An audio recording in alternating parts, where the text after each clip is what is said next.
Zara stood in the hallway, nose bleeding, veil torn, but she refused to sink into silence. In that moment, every whispered insult, every shove she'd swallowed, caught fire. They thought they could break her. They were wrong. Before we dive deeper, let us know in the comments where you're watching from. We'd love to hear from you. And if you're new here, click the subscribe button so you never miss any of our upcoming stories. They called it the perfect wedding. Dozens of white roses, soft music, family members arriving in smiles. But by noon, the reception hall had turned into something else entirely. By the time the bride walked in, the groom's family had already planted lies, resentment, and silent threats.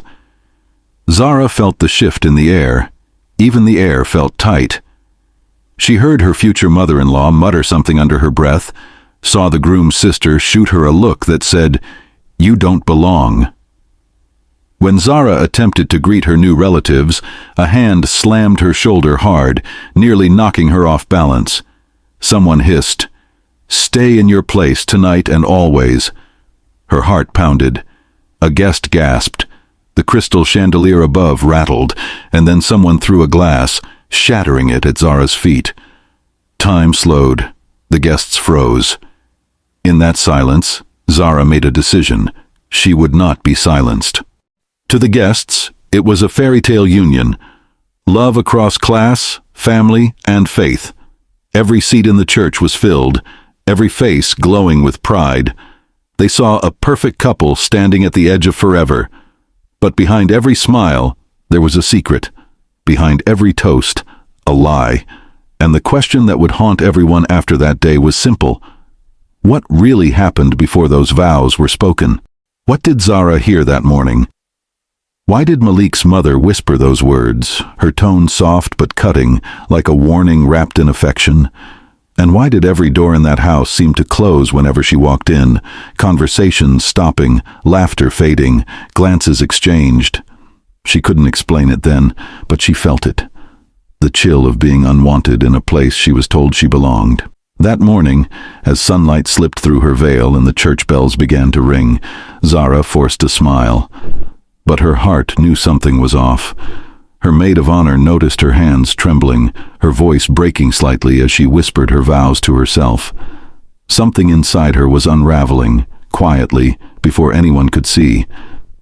What did they know that she didn't? What truth was everyone hiding from her? And why was she the only one left in the dark? Zara Johnson grew up in Detroit, in a neighborhood where the streetlights flickered and everyone knew each other's names.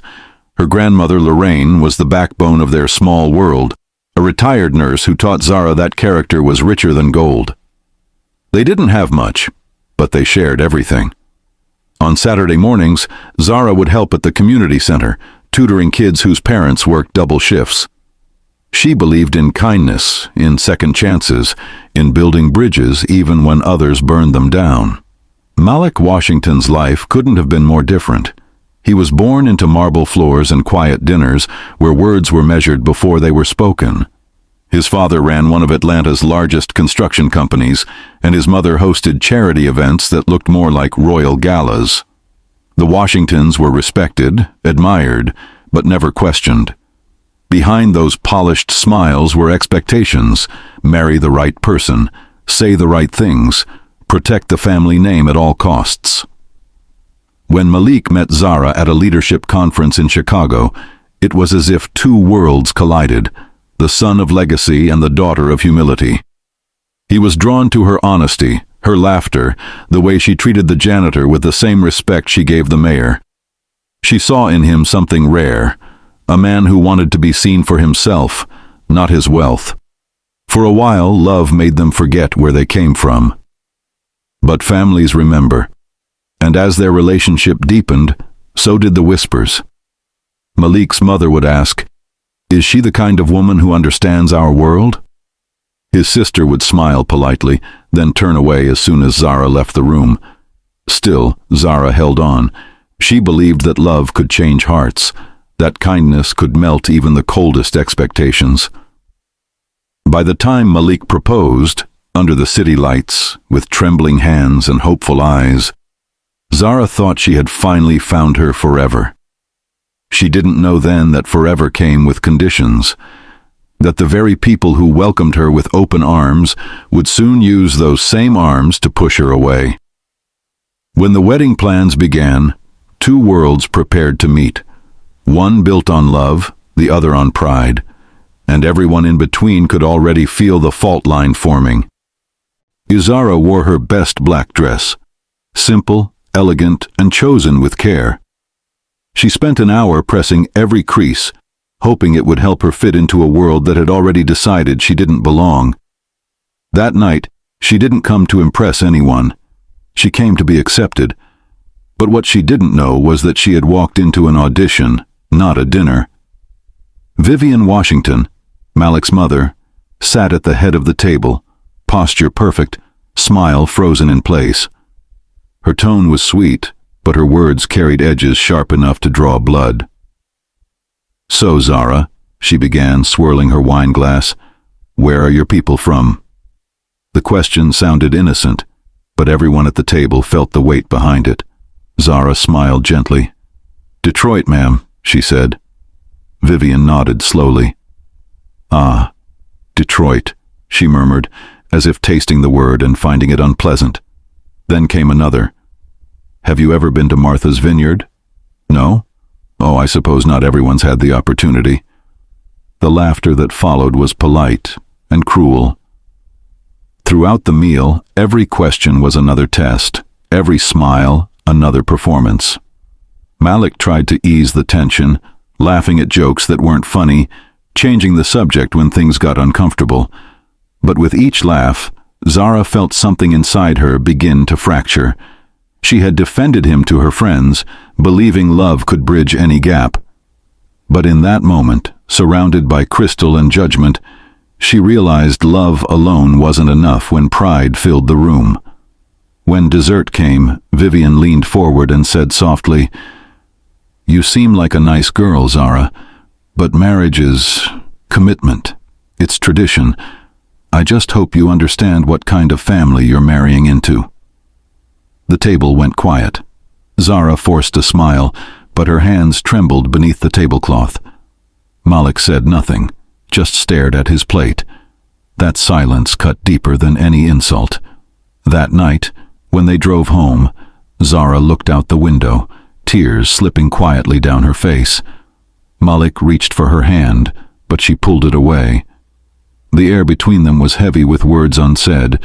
For the first time, she wondered if love was truly enough to survive in a family that only cared about appearances. It was that night she realized love wasn't the problem. Pride was, and pride was about to cost her everything. Zara tried to ignore it. She told herself people changed, that families grew to love the ones their children chose. She tried to believe Malik would protect her, that his silence at dinner was just fear, not agreement. But every time she entered the Washington mansion, something strange happened. Conversations stopped, eyes shifted, smiles tightened. It was as if her presence turned warmth into winter. In the weeks leading up to the wedding, the tension only grew. Wedding planners called her for approval, only to say, "Mrs. Washington already decided." The dress, the flowers, even the guest list, everything was chosen without her. When she questioned it, Vivian smiled sweetly and said, "You'll thank me later, dear. It's how things are done in our family." And Malik, he just nodded, avoiding her eyes. One afternoon, Zara arrived early at Malik's apartment to surprise him. He wasn't home. She set down a small bag of groceries, humming to herself, when something caught her eye. A stack of envelopes in his drawer, one of them slightly open.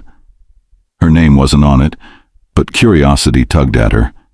She hesitated, then unfolded the letter. It was written in his father's hand, bold, commanding, final. "Son, think carefully before you make this mistake. Marrying beneath your name will tarnish our legacy. You are not just any man, you are a Washington." Zara froze, the room spun, every insecurity she had fought to silence roared back to life. Beneath their name. Those words echoed in her chest until it hurt to breathe. That night she didn't cry. She sat in silence, her reflection staring back from the mirror, her wedding dress hanging quietly beside her bed. She thought of her grandmother's words, "Never let anyone decide your worth." And she knew something had to change.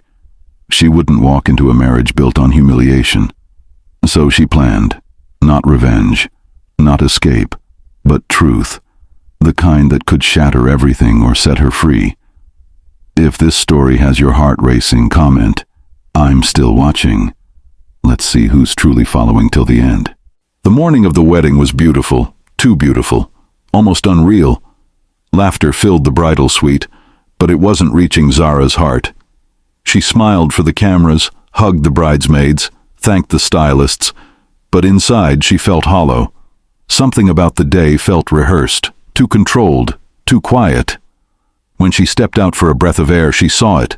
Vivian, standing near the church entrance, slipping a small folded envelope into Malik's hand. Their eyes met for a brief second before Vivian leaned close to whisper something only he could hear. Zara froze, watching from a distance. Malik nodded, expression unreadable. Then he pocketed the letter and turned toward the altar. A lump formed in Zara's throat. She wanted to believe it was nothing. A mother's blessing, perhaps. But her heart, that instinct she'd always trusted, told her otherwise. Minutes before the ceremony, Zara stepped into a quiet hallway to gather herself. That's when she heard it. Voices on the other side of the door. Vivian's tone was low, careful, commanding. "Just go through with it," she said. "We'll handle the rest after the honeymoon. The contract will make sure she has no claim to the estate. She'll fade out quietly." Zara's breath caught. Then Malik's voice, soft, hesitant. "Mom, I don't want to hurt her." And Vivian replied, "You won't. She'll thank you one day for the lesson." The world seemed to stop. Zara's pulse throbbed in her ears. It wasn't just betrayal, it was humiliation, a cruel performance masked as love. They had never planned to welcome her. They planned to use her name and erase it just as quickly, a temporary story, a prop in their family's perfection. She stumbled backward, tears burning her eyes, gripping the wall to steady herself. But then, something inside her shifted. She wiped her face, looked into the mirror, and the woman staring back wasn't broken. She was done pretending. As the music swelled in the chapel and guests rose to their feet, Zara walked down that aisle with steady steps and fire in her heart. No one knew it yet, but she had already made her own vow, one only she knew. She didn't run, she didn't scream. As the crowd rose for the vows, Zara's hands were steady, her face calm. She turned to the officiant, smiled softly, and took the microphone. The guests leaned in, expecting tender words of love. Instead, her voice came firm, unshaken. "Before I say I do," she began, "there's something the Washingtons forgot to mention." The room went still. You could hear a pin drop. Malik's eyes widened. Vivian shifted in her seat, whispering to the aunt beside her. But Zara kept her gaze forward. Her voice grew stronger. "They told me love would unite families, but they lied. Behind these walls, I've been tested, insulted, and treated like a stranger in my own story. So today, before God and everyone watching, I'm telling the truth they tried to bury." Gasps echoed through the hall as she began to speak, one secret at a time. She exposed the letter from Malik's father, the fake contract meant to strip her of her rights, the whispers that she was unworthy of their name. Each word landed like thunder, shaking the ground beneath them. Guests shifted uncomfortably, cameras caught every expression, and Malik stood frozen, the weight of shame pressing against his chest. Vivian rose from her seat, voice trembling with rage. "That's enough, young lady," she barked.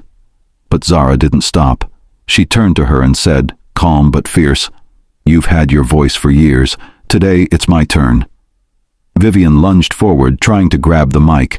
In the struggle, a glass shattered, its sound echoing through the hall like a gunshot. People gasped. The music halted. Zara didn't flinch.